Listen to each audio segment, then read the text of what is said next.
Nah, kita lanjutkan lagi kejadian hebat tersebut. Elbaf tanah para raksasa yang megah tersebut, pertempuran itu berlangsung dengan heroik, menentukan nasib besar dunia baru. Loki yang selama ini terbelenggu itu akhirnya melepaskan diri dengan serangan-serangan luar biasanya. Bukan untuk bertarung dengan bajak laut topi jerami saja, tetapi untuk ngebalaskan dendam luar biasanya kepada para kesatria suci yang telah menyiksanya, Gunko dan juga Shamrock. Sementara itu Super Gaban, legenda yang telah lama menghilang itu muncul kembali di medan perang besar Nakama. Dua kapalnya yang menakutkan, ia menghadapi musuh yang bisa mewujudkan ketakutan menjadi nyata kan. Yang lebih mengerikan lagi bukanlah kekuatan tersebut, melainkan siapa yang akan datang berikutnya, kesatria suci tambahan yang dipanggil langsung oleh seorang guru Zelo. Di sisi itu Luffy dan krunya harus memilih membantu Loki untuk menghentikannya sebelum dunia kembali jatuh dalam kekacauan besar di Elbaf. Dan juga di laut yang makin bergejolak tersebut, satu kabar mengejutkan terjadi. Bartolomeo telah dikalahkan oleh Akagami-san dan kapalnya hancur bak belur seperti Eustace Kapten G. Pertempuran itu menjadi liar tak terkendali tuh. Ya, sini menarik Nakama. Selamat datang teman-teman. Kita akan bahas alur cerita pada di sini dengan Min di sini. Joy Boy The Library of Nika. Let's go, kita mulai ceritanya.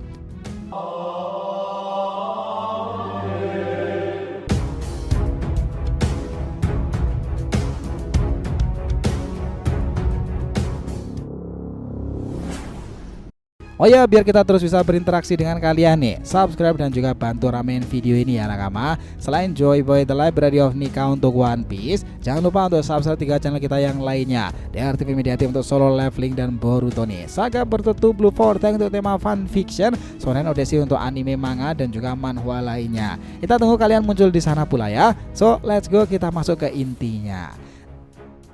Jadi ya nakama, langit Elbaf itu tampak gelap sekarang ini. Bukan karena cuaca buruk sih memang, tapi karena awan pertarungan yang kian memanas. Aki-aki besar itu akhirnya terjadi. Riuh rendah suara pertempuran menggema di seluruh negeri para raksasa. Di bawah tempat yang tersembunyi dari permukaan itu terjadi perang besar yang mengguncang tatanan dunia baru. Nah, di langit bawah Elbaf sendiri suasananya begitu menegangkan. Loki sang pangeran raksasa terkutuk itu berdiri di tengah reruntuhan nih. Tubuhnya penuh luka tapi matanya menyala dalam balas dendamnya. Di hadapannya trio monster yang terdiri dari Zoro, Luffy, Sanji bersiap dengan kuda-kuda yang tak bisa dianggap remeh tuh. Bukan mereka yang menjadi musuh utama Loki kali ini. Nah, pertarungan sengit pun terjadi itu. Luffy dengan jurus khasnya itu, Zoro dengan pedang yang selalu haus pertarungan, Sanji dengan tendangan api yang melesat cepat itu berusaha mengimbangi pergerakan Loki. Tetapi ada sesuatu yang lebih penting daripada pertempuran ini. Di kaki kiri Loki, borgol batu laut yang selama ini membelunggunya mulai menunjukkan retakan-retakan. Sedikit lagi kebebasan benar-benar sepenuhnya menjadi miliknya tersebut. Di sini ya nakama, Loki tak sekedar bertahan pula, ia merencanakan segalanya. Baginya meminta mereka melepaskannya adalah hal sia-sia. Jadi dia menggunakan intensitas pertaruhan ini untuk menghancurkan belenggu besarnya sendiri. Di saat borgol itu akhirnya patah sob, Loki tidak membuang-buang waktu. Tanpa menghiraukan pertarungan yang masih berlangsung, Loki berbalik lagi. Kecepatan yang mengejutkan semua orang, bahkan Luffy pun tertegun sejenak tuh. Bukan karena takut ya nakama, tapi karena keputusan mendadak yang diambil sang pangeran raksasa. Alih-alih meneruskan pertarungan dengan mereka, Loki memilih untuk pergi berlari di sana dengan kencang menuju target yang sebenarnya. Siapa? Ya para kesatria suci. Ingatan akan penghinaan dan siksaan yang mereka lakukan kepadanya nih masih membakar emosi di benak Loki sendiri. Gunko dan Shamrock, dua kesatria suci lainnya, telah membuatnya merasakan penderitaan luar biasa. Apalagi si Shamrock tersebut dengan pedangnya ya.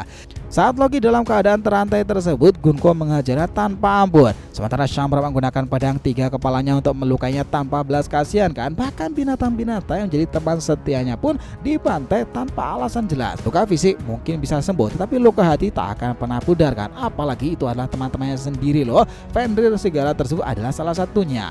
Itulah sebabnya nakama, tanpa ragu sedikit pun Loki memilih meninggalkan Luffy dan yang lainnya, karena mereka malah orang yang menyelamatkannya kan. Mereka bukanlah musuh sebenarnya, mereka adalah orang-orang yang secara tak langsung telah membantunya bebas dari belenggu itu. Dendamnya hanya tertuju pada kesatria suci. Tak ada satupun yang bisa menghalanginya kali ini. Melihat itu, Luffy dan yang lainnya tentu tidak tinggal diam. Mereka segera mengejar Loki. Tetapi pangeran raksasa itu bukan sekedar makhluk besar yang lambat. Kelincahan yang sulit dipercaya ukuran sebesar itu loh, melesat dengan kecepatan yang mengerikan pula, menghancurkan bangunan dan menyebabkan guncangan hebat di sepanjang jalannya sendiri. Lu bayangin sob, raksasa sebesar itu menggunakan haki pula. Betapa luar biasanya tuh negeri Elbaf. Tak hanya Luffy, Zoro, Sanji yang mengejar, Hajirudin dan para raksasa lainnya pun ikut serta mereka di sana. Mereka tahu jika Loki sampai di permukaan tanpa kendali, bencana tak terhindarkan terjadi. Di sini sementara itu ya, di sekolah dekat Walrus itu suasana juga memanas. Skuper Gaban telah tiba. Keberadaannya langsung menimbulkan kepanikan di pihak Kesatria Suci. Hanya Gunko dengan Sommer yang ada di sana karena Gillingham telah pergi mengecek keadaan para murid yang sebenarnya terjadi itu dan sebelumnya berada dalam kondisi hipnosis sebelum bertemu dengan Brook dan juga Jinbe. Ternyata orang yang membebaskan para murid itu adalah Brook nakama. Kemampuannya itu ia berhasil menyadarkan anak-anak raksasa dari kendali musuh. Saat Gillingham menemukan mereka, Jinbe sudah lebih dulu menghadangnya kan. Itu memastikan bahwa Brook bisa membawa anak-anak itu kembali lagi ke tempat yang aman.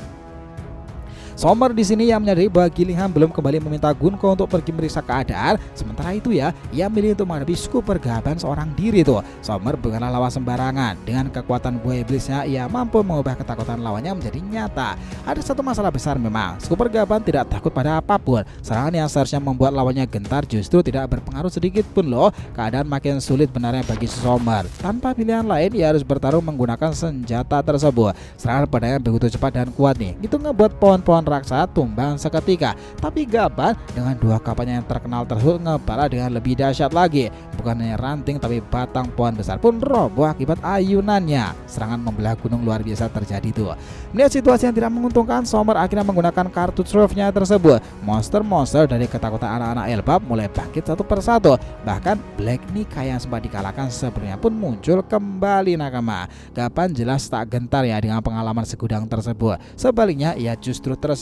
Sudah lama sekali ia tidak bertarung dengan mode serius seperti itu. Seketika itu hawa menakutkan menyelimuti sekitarnya. Haki luar biasa terpancar dari tubuhnya membuat siapapun yang merasakan itu merinding teman-teman. Para raksasa di sekitar pun menyadarinya. Mereka tahu Gaban kini benar-benar marah turun tangan tuh. Di sisi itu Gunko diperintahkan untuk mencari Gillingham sementara untuk melapor lebih dulu kepada pihak Gorose. Melalui komunikasi dengan Marijoa ia memberitahu mereka bahwa Skuper Gaban benar-benar ada di Elbaf dan mulai mengacaukan misi-misi mereka. Kabar ini mengejutkan para Gorose. Saat ini hanya 4 dari mereka yang berada di ruangan karena Saturnus dan juga Shamrock sedang menghadapi pasukan revolusi kan. Dan ingat Saturnus juga sudah koid di negeri Egghead kemarin. Dan sementara ini jelas Shamrock dan juga Gorose dari Garling yang bergerak tuh. Jupiter langsung menyadari bahwa Sommer tidak akan mampu menang melawan Gaban nih. Maka mereka memutuskan untuk mengirim lebih banyak kesatria suci untuk datang ke Elbaf.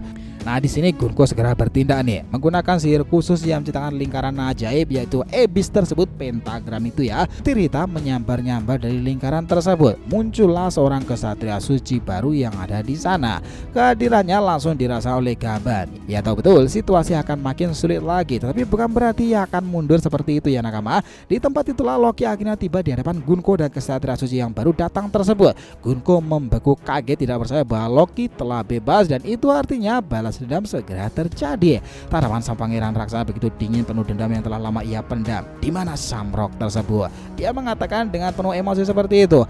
Gunko menelan ludah karena melihat betapa besarnya Loki. Berusaha tetap tenang, dia sudah pergi menjalankan misi lainnya. Gunko mengatakan seperti itu. Jawaban itu jelas membuat Loki geram ya. Jika Shamrock tak ada di sini, maka Gunko yang akan menjadi pelampiasan kemarahannya. Meskipun ada kesatria suci di sampingnya itu, Gunko merasakan ketakutan yang belum pernah ia rasakan sebelumnya. Sementara itu nakama di laut dekat Elbaf, Cavendish bersama krunya berlayar menuju negeri para raksasa. Sementara itu nakama di laut dekat Elbaf, Cavendish sendiri bersama krunya itu berlayar menuju negeri para raksasa. Ya baru saja berbicara dengan seorang teman lama melalui Denden Musi itu ngebawa situasi genting yang sedang berlangsung di tempat tersebut. Ancaman dari pemerintahan pusat akibat insiden referee tersebut, mereka juga dihadapan lagi pada masalah-masalah baru. Bartolomeo telah dikalahkan oleh Akagamisa. Situasi jelas makin rumit. Cavendish tahu betul hanya ada satu orang yang bisa mereka percayai untuk mengambil keputusan sendiri.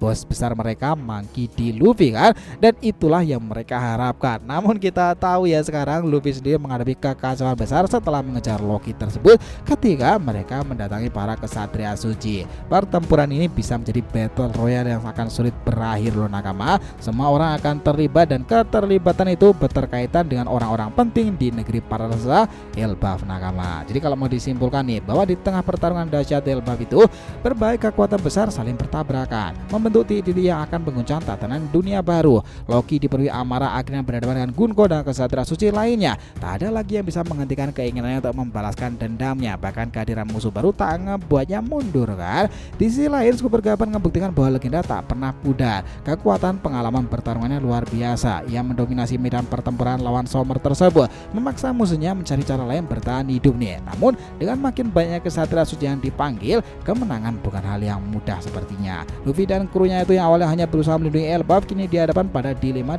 besar, membiarkan Loki mengamuk atau menghentikannya sebelum lebih banyak kehancuran terjadi. Sementara itu di dunia luar mulai bergejolak. Cavendish bergerak ke Elbaf dan juga diburu pemerintahan dunia sendiri beberapa di antara mereka. Kabar kekalahan Bartolomeo di tangan sang sendiri makin memperumit keadaan armada besar topi jerami Grand Fleet-nya tersebut. Ketegangan itu teruslah meningkat dan puncak ketegangan tersebut memang ada di negeri raksasa Elbaf nakama. Karena itulah jika keadaan makin kacau balau, apa yang akan terjadi? Ya perang Ragnarok. Apalagi kalau nggak hal tersebut. Kalian sendiri gimana? Sepakat tentang bagaimana hipotesa ini berlangsung? Jadi itulah tadi nakama bagaimana penggambaran kisah One Piece prediksi ke depannya tersebut. Terima kasih banyak telah menonton cerita ini sampai akhir. Jika kalian punya pendapat langsung aja komentar di bawah ini dan kita akan usahakan respon, oke? Sampai jumpa di video selanjutnya nakama, dan Joy Boy Sang Nika telah kembali ke peradaban One Piece.